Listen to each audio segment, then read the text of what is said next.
ప్రభుత్వం చేసినటువంటి ఈ సర్వే చాలా సైంటిఫిక్గా సహేతుకంగా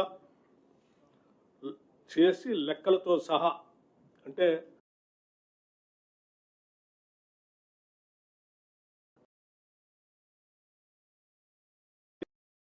పెట్టి డిస్ట్రిక్ట్ లెవెల్లో కలెక్టర్లని అడిషనల్ కలెక్టర్లని బాధ్యులుగా పెట్టి స్పష్టంగా ఈ దేశ చరిత్రలో ఇంతవరకు ఎక్కడా జరగనట్టుగా మొట్టమొదటిసారి తెలంగాణ రాష్ట్రంలో చేసి ఈ లెక్కల్ని శాసనసభలో ప్రవేశపెట్టడం జరిగింది. ఆ లెక్కలు చెప్పినప్పుడు కూడా అందులో చాలా స్పష్టంగా చెప్పాం. 3.1% రాష్ట్రంలో percentage of house holds not surveyed 3.1% అని చాలా స్పష్టంగా లెక్కలతో సహా చెప్పాం. దీనికి కారణాలు కూడా చెప్పాం. కొద్దిమంది ఉద్దేశపూర్వకంగా లెక్కలు ఇవ్వటానికి ముందుకు రాలేదు. సరే, కొద్దిమంది ఇంటికి తాళాలు వేసి వెళ్ళటం,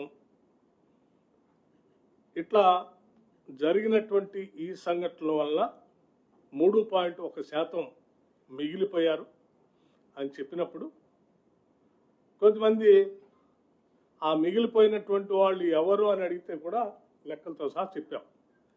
కేసీఆర్ గారు లాంటి వాళ్ళు, కేటీఆర్ గారు లాంటి వాళ్ళు, పల్లా రాజేశ్వర రెడ్డి గారు లాంటి వాళ్ళు కొద్దిమంది ఉద్దేశపూర్వకంగానే ఈ సర్వేకి సహకరించకుండా దూరన్నారు. అయినప్పటికీ లెక్కలన్నింటినీ సభలో పెట్టిన తర్వాత అటువంటి వారే గట్టిగా మాట్లాడి ఇలా మిగిలిపోయినటువంటి వాళ్ళకి మరొకసారి అవకాశం ఇవ్వచ్చు కదా, ఇస్తే మేము ఇస్తాం కదా అని సభలో బయట చెప్పడం జరిగింది. దీన్ని లోతుగా ఆలోచన చేసి రాష్ట్ర ప్రభుత్వం పరిశీలన చేసి ఆ మిగిలిపోయినటువంటి 3.1% ఏ హౌస్ హోల్డ్స్ ఎన్యూమరేషన్లోకి రాకుండా ఉన్నటువంటి వాళ్ళు ఈరోజు మేము ఇస్తామని ముందుకు వస్తూ ఉన్నారు. కాబట్టి వారి కోసం రాష్ట్ర ప్రభుత్వం మరొక్కసారి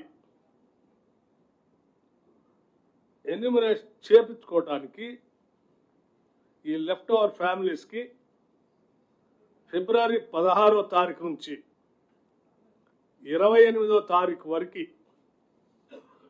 ఒక అవకాశం ఇవ్వాలని చెప్పి నిర్ణయం చేసింది. ఇలా లెఫ్ట్ ఓవర్ మిగిలిపోయినటువంటి వాళ్ళు టోల్ ఫ్రీ నెంబర్ కూడా రాష్ట్ర ప్రభుత్వం నుంచి అనౌన్స్ చేస్తూ ఉన్నాం. మండల వారీగా, డివిజన్ వారీగా గతంలో ఏ రకంగా అయితే ఎన్యూమరేషన్ చేశామో ఆయా మండలాల్లో ఆ మండల్ డెవలప్మెంట్ అధికారి దగ్గర ప్రజాపాలన సందర్భంగా ఏర్పాటు చేసిన వ్యవస్థలో అక్కడ తిరిగి ఆ మిగిలిపోయినటువంటి వాళ్ళు ఎవరైనా వస్తే వచ్చి అక్కడ అప్లికేషన్స్ ఇవ్వచ్చు. అట్లాగే ఆన్లైన్లో కూడా దీన్ని ఉంచుతూ ఉన్నాం. 3 రకాలైనటువంటి మార్గాలు వెసులుబాటు కల్పిస్తూ ఉన్నాం. ఒకటి, టోల్ ఫ్రీ ద్వారా వారు కాల్ చేస్తే వారి నెంబరు పర్టికులర్స్ ఇస్తే ఇంటికి వాళ్ళు వెళ్ళి ఎన్యూమరేట్ చేసుకుంటారు. వారికే వారు ఆయా మండలంలో ఉన్నటువంటి మండల కార్యాలయానికి వెళ్తే ఆ కార్యాలయంలో ప్రజావాణికి సంబంధించి ప్రజాపాలనకు సంబంధించినటువంటి అధికారిని ఇప్పటికే అక్కడ నియమించి ఉంచాం. అక్కడ కూడా చేసుకోవచ్చు. అట్లాగే ఆన్లైన్లో కూడా అప్లికేషన్ పెడతా ఉన్నాం, అది కూడా వాడుకోవచ్చు. ఇది సంపూర్ణంగా ఎప్పటికైనా విజ్ఞప్తి చేస్తూ ఉన్నాం. కేసీఆర్ గారికి, కేటీఆర్ గారికి, ఇలా మిగిలిపోయినటువంటి వాళ్ళు ఎవరికైనా మరొక్కసారి అవకాశం ఇస్తా ఉన్నాం. మీరు ఈ రాష్ట్ర జనాభా లెక్కల్లో వచ్చేటట్టుగా చూసుకోండి. ఈ రాష్ట్ర జనాభా లెక్కల్లోకి మీ అందరిని రావాల్సిందిగా విజ్ఞప్తి చేస్తా ఉన్నాం. మరొకసారి అవకాశం ఇస్తున్నాం మీకు. లెక్కల్లోకి వచ్చి జనజీవన స్రవంతిలో కలిస్తే మంచిదని కూడా చెప్తా ఉన్నాం. నాకు రేవంత్ రెడ్డి గారు కావాలన్నా బీసీలు కావాలంటే బీసీలే కావాలి. నాకు నా ఫస్ట్ ప్రియారిటీ బీసీలే. ఎందుకు చెప్తా ఉన్నా ఈ మాట అంటే, మీ అందరికీ తెలుసు సోదరులారా, మొన్నటి ఎన్నికల్లో ఏం జరిగిందో. తీన్మార్ మల్లన్న నోడగొట్టడానికి కొంతమంది ఏం చేసిరో తెలుసు. కానీ ఇలా తీన్మార్ మల్లన్న గెలిచిందంటే అది బీసీలు పెట్టిన భిక్షమే, అది మీరు పెట్టిందే, అది మీరిచ్చిన అవకాశమే. ఎంతసేపు నేను ఇప్పటిదాకా మన మసూర్ అన్నతో అంటా ఉన్నా, కనీసం అసెంబ్లీలో మండలో అసెంబ్లీలో నడవడానికి నిమిషానికి 10,000 ఖర్చు అవుతుంది. దాంట్లో ఈయన ఆయన తిట్ట ఆయన కనీసం తిట్టుకుంటాను కూడా ఛాన్స్ లేదు మన కాడ, మనోని మనం తిట్టుకుంటాను. మొన్న బండా ప్రకాష్ అన్న డిప్యూటీ చైర్మన్ గారు చైర్ మీద ఉన్నాడు కాబట్టి నేను మాట్లాడగలిగిన, లేకపోతే ఆ అవకాశం కూడా లేదు నాకు. ఆయన నాకు అవకాశం ఇస్తే ఈ బడ్జెట్ సగానికి గోస్తే మాది కదా, మిగతా సగం మీది కదా అని చెప్పి ఆడ మాట్లాడగలిగిన. కాబట్టి చాలా మంది చాలా అనుకుంటారు. ఒక్కటై చెప్తా ఉన్నయ్యా, మేము రాజకీయాలు చేయాలనుకున్నప్పుడు రాజకీయాలు చేస్తాం, కానీ అల్టిమేట్ గా మా ప్రయోజనం బీసీల ప్రయోజనమే అన్న విషయాన్ని మీ ముందు చెప్పదలుచుకున్నాం. ఇక్కడ నేనైనా కానీ నాకు శ్రీనివాస్ గౌడ్ గారికి ఏమన్నా పంచాదా అండి? పార్టీల పంచాది ఉండొచ్చు, కానీ బీసీల అంశానికి వచ్చినప్పుడు మేము ఒక్క తల్లి పిల్లలు లెక్కుంటాం. మాకు పార్టీలతో సంబంధం లేదు. ఇంకా వీళ్ళే కాదు, ఎవరైనా సరే బీసీల అంశానికి వచ్చినప్పుడు మా ప్రయోజనం బీసీలదే. రఘు, నువ్వు మాకు చెప్పినావు, ఎక్కడ కూడా ఈ మాట తప్పం. మీరు ఇక్కడ బీసీ ప్రజలారా, నాకు మీరిచ్చినటువంటి పదవి, ఓ ఎమ్మెల్సీ పదవి ఇచ్చినారు, మీరు నిలబెట్టి దాన్ని ఆడ పారేసిరా అన్నప్పుడు పారేసి వస్తా. దాన్ని ఆడ పారేసిరా, దీని సంగతి ఏందో తెలుస్తామన్నప్పుడు ఖచ్చితంగా నేనొక్కనే కాదు, మా అందరి నాయకత్వం కూడా దానికి సిద్ధపడతారు, ఖచ్చితంగా వస్తారు. గతంలో లాగా లేము బీసీలం. మొన్న కులగణన మీద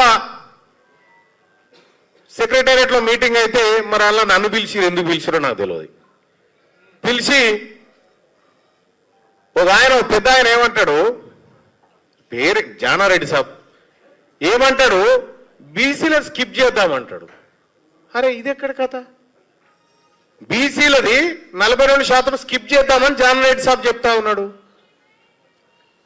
నేనేమన్నా, సార్ మన కాంగ్రెస్ పార్టీ ఎన్నికల మేనిఫెస్టో పేజ్ నెంబర్ 16 పేరా 1లో చెప్పినాం సార్. మనము ఇక్కడ మన కాంగ్రెస్ పార్టీ అధికారంలోకి వస్తే కులగణన చేసి 42% ఇస్తామని చెప్పినాం సార్ అని చెప్పినాం. మరి ఎట్లా చేద్దాం? సుప్రీంకోర్టు ఒప్పుకుంటలేదు. ఇదే డాక్టర్ వినయ్ సాబ్ సుప్రీంకోర్టు దాకా పోయి కొట్లాడిండు, దానికోసం కొట్లాడుతూనే ఉన్నాడు. దానికోసం ఇప్పటికి కూడా స్వప్నారెడ్డి అని కేసు వేసింది ఈ రిజర్వేషన్లు ఇవ్వకూడదని. అవునా సాబ్? స్వప్నారెడ్డి ఎవరేం చేస్తారు అవుతాని? మీరు కాదా? మీరే కదా వేయించింది. మీరేమనుకుంటారంటే ఇక బీసీలు ఏం పసిగడతలేరు, మా కథ మా కార్ఖాన. ప్రతిదీ పసిగడుతున్నాం మేము, ప్రతిదీ పసిగడుతున్నాం, ప్రతిదీ బరాబర్ ఏం చేయాలో అది చేస్తాం. ఇక బీసీలు ఎన్నడ ఐక్యమవుతారని ఇది కాదా? ఇది ఈడ తాజకృష్ణలో మొదలై తాజకృష్ణలో క్లోజ్ అయ్యేది కాదు ఇది. నేను గతంలో కూడా చెప్పిన ఇక్కడ మీటింగ్ పెట్టినప్పుడు హనుమంతన్న చెప్పినట్టే బడి తయారైనప్పుడు ఆ బడిని ఆదిలోనే ఖతం చేసి ఆ తర్వాత దాన్ని స్తబ్దుగా పెట్టడం జరిగింది. ఇవాళ బీసీ సోదరులారా, ఇంకా మనం బిచ్చగాల లెక్క ఇప్పుడు తీన్మార్ మల్లనకు పదవి నేను చెప్తా ఉన్నా, ఇప్పుడు చెప్తా ఉన్నా, నాకు మంత్రి పదవి ఇచ్చినా తీసుకొని పో, నాకు బీసీలే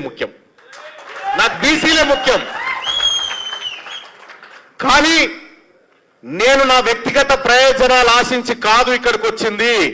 ఇది బీసీ సమాజం కోసం వచ్చిన, బీసీలను రాజ్యాధికారం వైపు తీసుకుపోవాలని వచ్చిన సోదరులారా.